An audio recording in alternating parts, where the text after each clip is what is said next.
Hello, welcome to episode 5 of Ready to Rise. I'm excited to jump into it with you guys. As always, we follow the framework of the Rise Business Framework Rise meeting to run through our episode every week. And so always like to start with some good news as we jump into these things and make sure that we're all thinking positive and have something good going on. There's plenty of bad news out there. You can turn on the TV or go on your favorite search engine and find all the bad stuff, but we like to find something that's positive and something that's cool. So shout out this week goes to Jordan Matthew. Jordan's in Maidenville, Louisiana, and he just drives a beach shuttle and back and forth takes people to and from the beach. And June 2nd, he was driving and dropping a group off at the beach and came back to pick them up.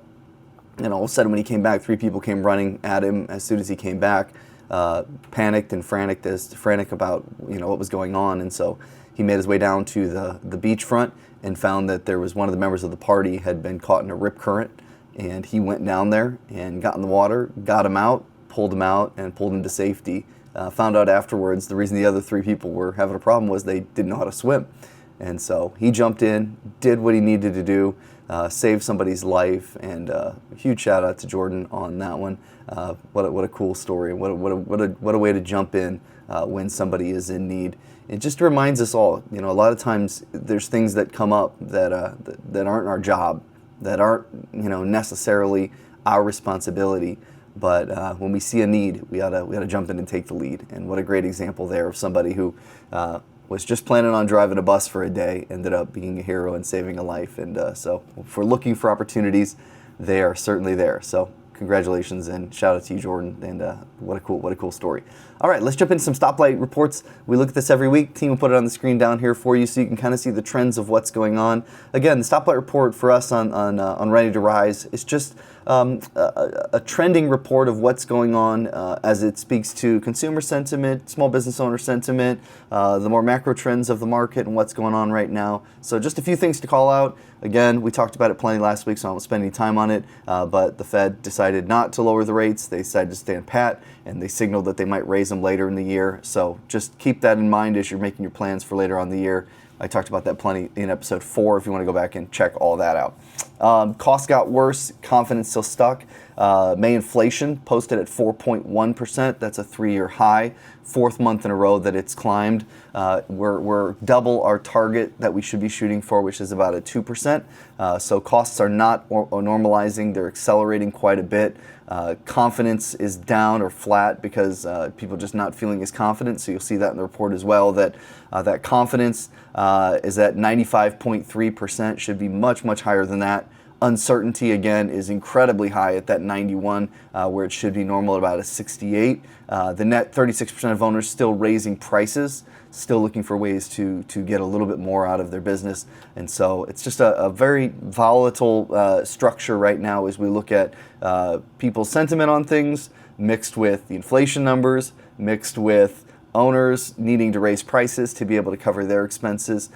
So if you're a business owner and you're having to make adjustments, just know you're not alone on this thing. There's others making those same adjustments, and we'll talk about some of that later in the episode. First green light of 2026 with a soft engine. The June jobs report came back. July unemployment ticked down to 4.2. So we like seeing that come down. However, there was a bit of a differentiator there. Payrolls grew about actually less than half of what should have been expected as far as people actually being brought on payroll and brought up. So there's some concerning flags there around what kind of jobs are being received and what kind of jobs people are taking. Again, as we mentioned last week, unfilled jobs openings are on hold. So that 29%, that's the lowest it's been since May of 2020. Again, as I mentioned last week, I think this is a little bit of a red herring that people are not necessarily that they're not taking jobs. It's just they're not taking the traditional jobs, and we'll see that again in another story we'll look at in just a little bit. They're not taking the traditional role of just getting a job at a Fortune 500 or a corporate job or a regular 9 to 5. There's people looking in a gig economy for all the different ways that they can make a living without actually doing a 9 to 5 job. So I think the jobs report moving forward will have to be taken with a grain of salt, that there is just a different economy going on right now that we all need to be aware of. All right. Let's do some quarterly commitment check-ins. This is our first episode of Q3. So as a business coach, we work very rigidly inside of quarters. So we have Q1, Q2, we're in Q3 now. Q3, July through September. I give you guys my quarterly commitments so you can help hold me accountable, just as I help teams every day pick out their quarterly commitments. So here's mine. I carried one over, as I talked about in last week's episode, from Q2. I failed, didn't get this one done, gonna get it done in Q3. I'm finishing up a book that I'll have out, at least have done, written, and ready to go at the end of Q3. So hold me to that one. Second one is we're working on a portal for some of our marketing clients. I've got that being built. It's almost done. Very happy with it. I'm going to start testing it on some clients here in the next few weeks, but really stoked about some things we're doing there internally just to help our internal systems. Obviously, this is Ready to Rise. I did 4 episodes just to see how the flow would go and what I could do and if this was valuable to people and getting some of the feedback. I'm committing to 13 episodes this week, and I was not feeling it this morning. I'm like, I'm not going to do the episode, but I made a commitment, so here I am getting it done and excited to be talking about some of the things we're going to get into today. So 13 episodes coming this quarter. I'll be staying on Ready to Rise. If you don't watch, that's okay. My kids will have fun watching it someday, so that's there. And then lastly, we've been building on an AI integration within Claude that I'm pretty excited about. It's been kind of okay working. Going to get that thing finalized, packaged properly, used properly by the end of the quarter. It's my travel agent, so it actually books all my travel for me, books my hotels, books my airlines. It does a really nice job right now, but some bugs I want to make sure that I get all worked out before the end of the quarter. So those are my 4. I'll be talking about those every week for the next few weeks here as we go into the quarter, but some stuff I'm getting done. Just where I'm at, I always like to give you guys an update of where I'm at, what I'm doing. This week, right now I'm in Hollywood, California, working with a great team. Started with them yesterday in their implementation of the Rise Business Framework. So we did yesterday, and then today we'll finish that up. Then I leave tonight. I'm running over to Salt Lake City, Utah, to meet with a marketing client there, and that'll be fun. And then I leave Salt Lake and I fly right back to California, and I'll be in the Temecula, California area for a couple of days, working with another team that's starting with us to go through the Rise Business Framework. So that's exciting. That'll be a lot of fun. Next week, I think I'm all over the place again, but we'll get to that in next week's episode. All right, very cool. Let's get into it. Again, Rise, Resources, Inspiration, Systems, Engagement. We always start with a resource story, something that's going on in the world of time, money, or people that we need to be aware of, and some insight and perspective on what's going on with those things. All right, here we go. The first jobs read of the second half, as I mentioned in the report, unemployment did tick down to 4.2%, so that's great. But as I mentioned before, the payrolls grew about less than half of what they were expecting them to grow to. April and May reporting of payrolls was actually revised down after review, and they do this a lot with these jobs reports. They'll put them out and then they'll go back and revise them. I don't know, it seems a little sketchy to me, but it's the government, so we'll just let it be. The labor force participation slipped 0.3 points, so people just even wanting to participate in the job market came down, so therefore that should help unemployment, that should help a lot of other things. Why does it matter to you? Again, as you think about it as a business owner, whether you're a small business owner or a mid-size or a large business owner, it really doesn't matter here. You should re-underwrite how you do your hiring and what your criteria is for hiring people. Maybe before you were a little looser on your criterias, or maybe you would just take somebody because you really needed somebody to step into that role. And I talked about this a little bit last week, but I just want to really get into the point, which is we need to be very careful to properly assess candidates. The work we do with Sharper Business Solutions has a company within it called Sharper Talent that helps people with hiring. And more than ever before, I've been referring people to either Sharper Talent or other companies like that do candidate assessments, that do a third-party interview, that follow up on references, that follow up on what people put on their resumes, because we don't have to just take every person who comes through the door anymore. We should be stopping and really thinking about what the impact of this person is going to be on my business. I believe it was Steve Jobs. I don't know who to give credit to it for. I was reading a book on this once, and they were talking about this, that if you're a team of 10, if you're a small company, and you hire one person, that means that person makes up about 10% of your company. And so if we don't take our time to hire properly and really make sure that we're getting somebody who's going to be a great fit for our company, we'll end up destroying our company culture, our systems and processes, our entire vibe that we get going on. So we want to be very intentional in hiring, and right now the job market is allowing you to do that. Everybody reads these reports, they just immediately say, okay, great, the economy's good, jobs are great, everything is wonderful, but you always want to look under the hood on these things and say, what can I learn? What's the actual lesson for me as a business owner? Even if you don't have employees today, and maybe you're just a single operator and you use a bunch of different vendors. Remember, your vendors and those employees there are extensions of you and your company. Expect more. Expect that they're going to step up to the plate, that they're going to do what they need to do because they're going to be improving. They should be improving, as we'll learn about later, through AI integration, through systems getting better, through processes improving. It should always be a constant growth, and we should consider that with the people that we're working with. Okay, story number 2 for resources. I talked about this a lot last week, but again, it was kind of reiterated again this week, and so I want to make sure we touch on it. The cheap money isn't coming.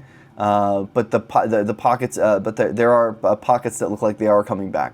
Again, as we talked about last week, the Fed held the interest rates 3.5% to 3.75%. They're leaving them there. They're talking about a raise later in the year. All the dot plot and all the early projections are saying that the rates are going to go up later in the year, and so that immediately makes us think, okay, great, capital is going to be hard to get to, which is true. Institutional capital and things like that are going to be a little bit more challenging than they ever have before. The SBA, however, is waiving guarantee fees on certain loans to small manufacturing this year. And so as a response to that, a lot of the things like the SBA or a lot of things like your local banks and things like that are trying to create other promotional opportunities where they can still get you capital, they can still help you fill a need, they can still get you the things that you need without the Fed changing their mind on what they're going to do. And this is where a lot of times as a small business, you have a bit of a competitive advantage. If you're competing against a large company, obviously their advantage is size, their advantage is talent pool sometimes because they hire so many people. Their advantage sometimes is capital, and they have more capital than you. Your advantage as a small business owner is speed and your ability to get to things a lot faster. And so as you see these things come online where money seems to be like it's more difficult to get to, you have to be looking for these opportunities like the SBA, like other loans. I tell you this as a small business owner myself, I've gotten more solicitations to give me capital over the last 6 months than I have in 20 years. It's just, there's a lot of money coming. It's just in not the normal ways that you'd usually be looking for it. And this is a time to be finding where we can get capital and get our hands on money. As I mentioned last week, please, please, please be very diligent to have the proper amounts of cash on hand. Be very diligent about having your operating expenses covered for at least 90 days, sitting in a bank account, ready to go. If you talk to my friend David Richter, he'd tell you he wants 180 days. Whatever your flavor is, I'm probably a little bit more risk tolerant than maybe he is, but definitely have enough money on hand where if you cannot get to capital like you would like to, you have the ability to keep the boat afloat, keep things moving forward. So be mindful with capital as you go into this next iteration and this next part of the market. Rates are going to go high is not a excuse for us to take our hand off the wheel as a business owner. We should go find other ways to get the money we need to get. Okay, I've been wanting to talk about this stuff, so I wanted to get to it. Inspiration. So we talked to resources. Let's talk inspiration. We're talking values, purpose, company culture. First story, 4-day work week is crossing from being an experiment into being a little bit of an expectation. This was so interesting to me as I was studying and I was looking for stuff for this week's podcast. I've heard just rumblings of this in a lot of small businesses I've been working with, or maybe they do half-day Friday or things like that. I just didn't have any data to back it up. And so here's some data for you. Survey data puts it at 22% of U.S. employers now offering some version of a 4-day work week. I mean, that was insane to me. And here's the wild part. It's up 14% from just 2022.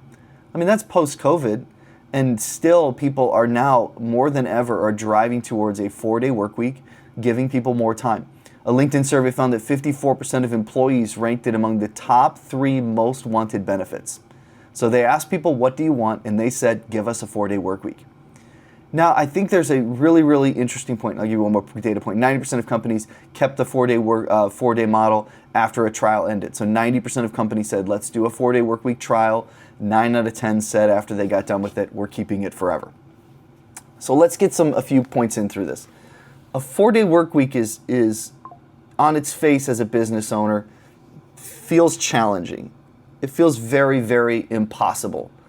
And I think this is where you have to decide, outside of even just the ROI and the P&L of everybody being here a day 20% less than they currently are, or working 20% less than they currently are.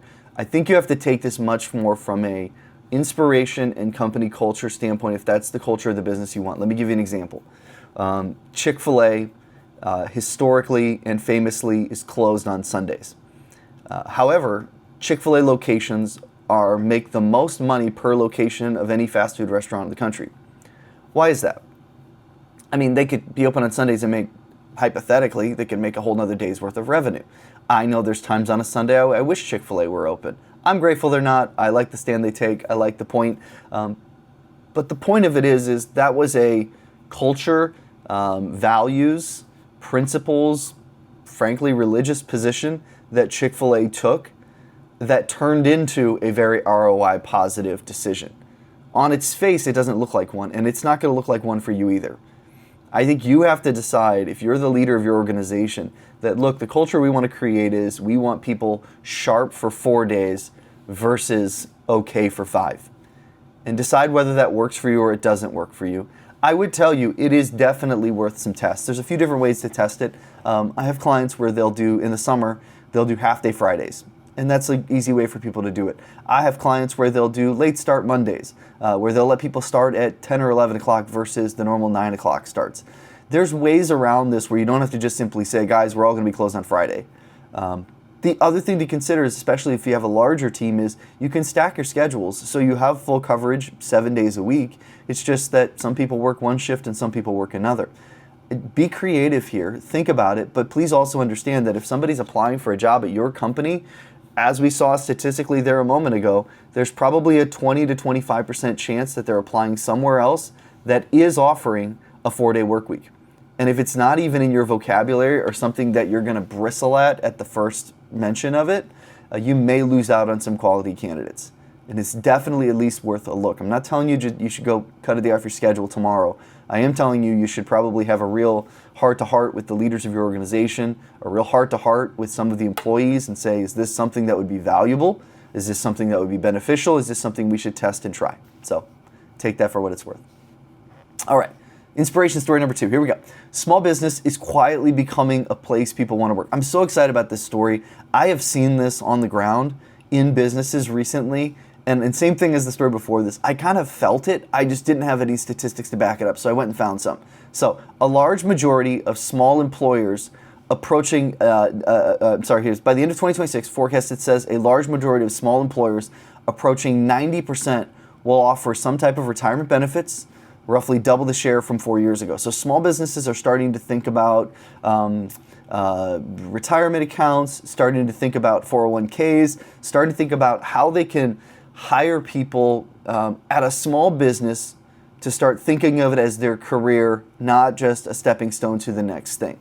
At the U.S. Chamber, MetLife Small Business Index hit a record high last year of 72. Small firms are growing. Small businesses are getting bigger.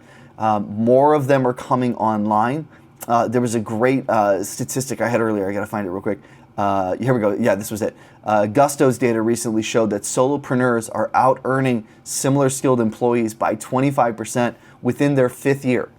So if I have the same skills as somebody and I decide to go work at a small business or I become a solopreneur myself, by year 5, I'll be making more money than a comparable person with my skill set. Beyond that even, those businesses that are the solopreneurs, 77% of them reporting that they were profitable in year 1. And I don't want you to forget, and I don't want you to gloss over where that data came from. It's coming from Gusto, which is the payroll company, which has access to pretty much everybody's QuickBooks. It should be a pretty sound data point that the money is moving to small businesses. And because of that, people's willingness and more specifically their appetite to work for a small business is higher than ever. I have several clients who have told me recently that they're doing interviews and finding people from major organizations. I had somebody the other day, they're like, we just hired this guy. He was an engineer at Intel, and now he works for a team of like 7 or 8 people. I had a recent company that was a very large, or a smaller business, and they said we had a guy from one of our corporate accounts that we worked with asked if we were hiring. I mean, just seeing this shift from everybody looking for that Fortune 500 corporate job to let's work in an environment where they're more likely to do a 4-day work week. They're more likely to be more flexible with the schedule. They're more likely to take my ideas and actually want to hear what I have to say versus just telling me to go do my job. So very interesting shift. It just means, again, as I mentioned at the very beginning of the episode, we need to be more diligent in our hiring. Take the extra interview, reach a little farther in your recruiting than maybe you're comfortable reaching. Go a little bit higher up the stack and say, hey, look, this person is way out of our league, but at least let's go see if they would be interested in working with us. Let's upskill our people. So good opportunities there. All right, let's talk about some systems. AI agents are quietly starting to do real work. This big shift is starting to take place between let's experiment to it's running things. Because I do so much consulting week in and week out, I actually get to see kind of these trends in real time, where I probably a month ago, I was with somebody and they're like, yeah, we've got some AI, we're trying some stuff, it's doing this and this. The team I was with here today and tomorrow, I mean, there are major parts of their company that are being run by AI agents. Really cool stuff, and not the stuff that you would expect. It's not, cold calling bots. It's like real underwriting tools, real like assessment tools, like real stuff that people can use and are moving into the businesses. 82% of small employers have invested in AI tools, and the average small business now is using a median of 5 different AI tools. And so in the past, I was a huge proponent, and I still am, of being very intentional with your tech stack. I'm always one who's like, if we can get rid of a tool, let's get rid of a tool. Let's consolidate, let's get down. But my team at Brand Design could tell you this. If they call me and they say, hey, look, here's a new AI tool, we'd like to give it a try, I'm going to say absolutely. Spend the money, try the tool. Now, a month from now, let's make sure we're still using it. If we're not, let's scrap it. But if it's something that's going to help us taste and see if AI is going to work for us and if it's going to solve a huge problem down the road, go ahead and make the investments. And I would just encourage you, especially if you're a leader in your organization, to go back to your team and as much as you're comfortable giving them a little bit more access and a little bit more permission to go get these tools. I sit in the quarterly meetings, and a lot of times I'll get in there and I'll bring a tool to the table, or somebody on the team will bring a tool to the table, and the owner will be like, yes, please, let's go get that. And an employee will say, I've been sitting on this for a few months, and I wasn't sure if we were able to do something like that. And the owner was kind of flabbergasted, like, please, if there's an idea, if there's an opportunity to be more efficient, let's have it, let's get it. And so if you're a leader, it just maybe might mean you go back and empower your people. And just go back and say, guys, if there's something you want to try and it's within reason, let's give it a shot. Let's get it on the table. Let's try it. If you're not trying new things right now, if you're not tasting and doing some stuff in AI, you are going to be so far left behind before this thing is over. It's not going to be this, dystopian society that everybody keeps painting it to be. But man, there's so much efficiency out there if you use this stuff properly. Okay. Story number 2 for systems. This was so interesting for me, guys, and I think this is something all of us need to take to heart. Instant payment fraud is now a real problem in business today. So Zelle, Venmo, Instant ACH, Cash App, a lot of these apps that sometimes a lot of companies will have just as little bolt-ons, whether it's maybe a tenant pays the rent through it, or maybe a vendor sends you some money, or you send a vendor some money, or there's some transactions taking place on Venmo, Zelle, those types of apps. All of a sudden, as these things get more adoption for business, obviously the amount of fraud is going up through the roof. The FBI's latest IC3 report said that it logged $20.9 billion in total fraud loss last year. That's up 26% in 1 year. On business-owned owners, business email compromise alone cost $3 billion across roughly 24,000 different incidents. It's about $123,000. Every time there is a corrupted email account that gets accessed, that then can be used to log into a Zelle or a Venmo account, that can then be used to send money to themselves. All of these fraud schemes that are out there right now, you need to go through and audit your fintech stack. And if there's any way that money is being sent in and out of your organization, you need to make sure that your house is in order on this stuff, because the fraud is not going down, it's going up. More people are finding ways to get into those accounts. You're like, no, Brandon, I have two-factor authentication. Right. Like, they're not able to get around that. They're getting into your money, they're taking money and sending it to themselves and doing things that can be huge problems on your business. I know for my sake personally, and I'm sure for your business, if you had an incident where you lost $123,000 because you didn't have your financial house in order, that would be a real problem. It'd be a real issue. And so make sure that you just do an audit. If you have an accountant, ask them and say, look, can you please just go through my books and make sure that everywhere we have money coming in from is a reputable source. We know who has access to those accounts. We know that if it's a former employee that was let go, we've changed all the passwords. We've updated all of our financial records. Good financial policies. In these situations, and disputes are really, really hard, but a lot of times in a dispute, they're going to want to know what were your policies and what were your procedures for cash handling. And if you don't have good ones, you're going to have a harder time getting your money back. Okay, engagement. Here we go. We're talking branding, marketing, advertising, sales here. TV advertising is getting much cheaper from Main Street. Man, if you talked about this 10 years ago, the idea that a small business would have TV commercials is just kind of a crazy idea. They're too expensive.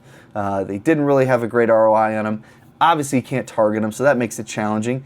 There are so many new services coming online, whether it's YouTube TV, Amazon, their streaming platform. Hulu sells ads now. Samsung, you can get on the Samsung TV and their apps and all that stuff. You can buy placement ads there with hyper targeting around the audiences you want. They know what they're watching. They know when they're watching it. They know who the person is watching it. They know a lot of data points. Now, these are great tools, but I will tell you, and I'll give you a word of caution here. We've ran a lot of advertising in these types of channels in different industries, and some work and some don't. And I wish I could tell you, here's the exact reason why they work and why they don't. I don't have those answers for you, but I will tell you, if you're in real estate investing, a lot of the clients we work with are, I don't have really great case studies for streaming moving the needle. If you're in a service industry, if you do landscaping, if you do mold remediation, if you do power washing, if you that kind of stuff, much more of a good case study for people getting results out of that. If you've got a consumer product good, or if you have a local store, probably a really good thing to start looking at. So TV advertising, again, the price is coming down because there's so much more streaming and so much more happening. And you'll hear those reports and people will say, you got to get in streaming, it's so much cheaper. Mixed results is the only thing I'll warn you on, is make sure that the industry you're in, there are results of somebody who's making that work before you go dumping a bunch of money in.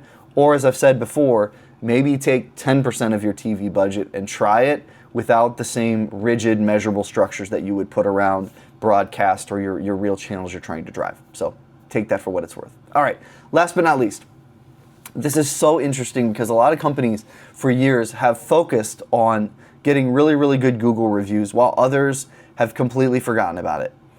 Really interesting, 97% of people that read reviews before they choose a local business have a much higher reputation or a much higher feeling of them before they start working with them. So reviews are very valuable.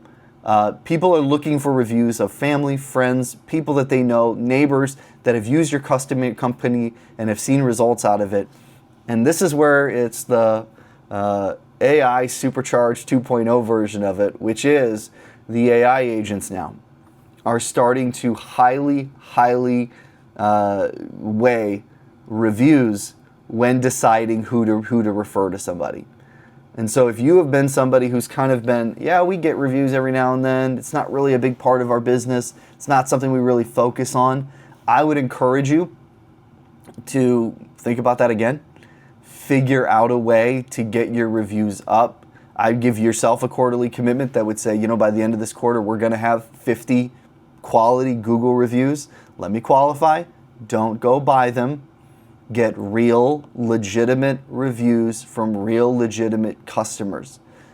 Really important, because again, the algorithm wants to see that these are real people that had real experiences with you that got real results. There are some pivotal moments, no matter what industry you're in, that are great moments to ask somebody to stop and give you a review. And we have to make sure that we are finding those opportunities, identifying them, and actually doing it. It may look like, hey, look, Mr. Buyer, Mr. Seller, we have some promotion, we have a free gift, we have a something to help incentivize you to take a moment and just give us your honest feedback on how we did in this transaction. You have to have some way to collect these reviews. It's not negotiable anymore. It's not a good idea. As the AI agents become much more the default search engine over time, those who have real, authentic reviews are going to be the ones that the agents are going to say, this must be the industry leader. This must be the guy everybody knows, likes, and trusts. We want to have a good reputation of ourselves as the AI agent, so we're going to recommend the one everybody else recommended. And make sure that you're thinking about this intentionally, getting reviews on your site, getting reviews on Google, any place that you can get them, please get them. Specifically, even a lot of people will do video testimonials, which I love. They're great for the website. They're great for socials. I would also encourage you, when you do video testimonials, to also get the written one to make sure you've got that digital trail throughout the entire thing. So as we start Q3, again, make sure that you're set up for your business. I'm not really on here to plug anything or push any products or services or anything like that. But if you're doing your quarterly planning or you're getting ready to do it and you don't have a good coach, you don't have somebody to guide you in that process, sharperbusiness.com. That's the company I consult for. Highly recommend that you give them a look. We do some cool stuff there. That's what I'm doing this week, next week, and the week after, and the week after, and the week after, is going around and hosting quarterly planning sessions, helping teams set up for the quarter, decide what's the most important things. We say the four. What are the four most important things you got to get done over the next 90 days? Helping teams revisit their process ownership charts and understand who's on their team. Are they in the right seats? Are we doing the right processes? Are we focused on the right stuff? So important that you as a business owner set the business every 90 days and reset the business every 90 days. If you're not doing that, I can promise you there's inefficiencies. I can promise you there's a lack of communication. I can promise you that you're not going to know where you're going, because you have to set targets. You have to know, what's the goal? Did we hit it? Did we not hit it? Are we on or are we off? And this is a perfect time to do it. I love doing quarterly planning sessions. In the next rotation we go into, the Q4 planning sessions are great, because now we're planning for the year of 2027, getting a good plan for the year, making sure we finish the year strong. Most teams, a lot of teams take their eye off the ball in Q4. A lot of holidays, a lot of days off. It's a great time to refocus. And Q3 is, in a lot of businesses, money-making season. So it's time to get out there, do the work, get the stuff done, make the money, but we got to have a plan to do it. And so if we can help with that, you can check out sharperbusiness.com. Fill out a form there. They'll do a free business assessment for you, see if we're a fit, see if you're a fit, and we can go from there. So hope you have a wonderful, wonderful day. Thank you again for joining for Ready to Rise, and we'll see you all next week.